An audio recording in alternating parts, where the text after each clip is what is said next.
ဒီပါကြီးရောက်နေရတယ်။ဆရာရင်းနေပါလေ။ခါရင်းနေမသိပါဘူး။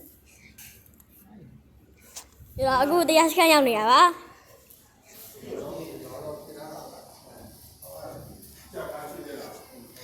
။တခိုင်တူကိုလူပိတ်သွားဟာဘာမှမရှိဘူး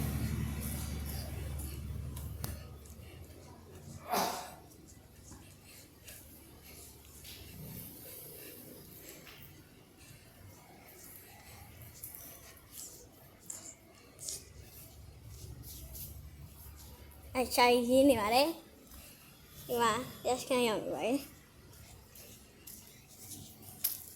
ဒီမှာဗီဒီယိုရိုက်နေခွေးပါနော်ဘလို့အေးအချက်ဆိုင်ပြီးမလားဘလို့တင်းလဲဘလို့တင်ငယ်ရှိတော့ကိုကြီးအောက်ဆောင်ကဟွာကြီးနှိမ့်ပိုင်းဒီမှာပညာရေးရှောင်းနေလိုက်ပါ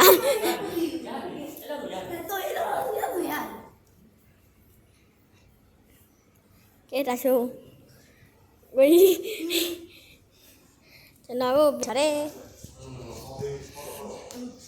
ခမွာကြီးကဘယ်လိုချစ်ခမွာကြီးကဒနာရောက်နေရအောင်ကဲတို့ပြပြပါ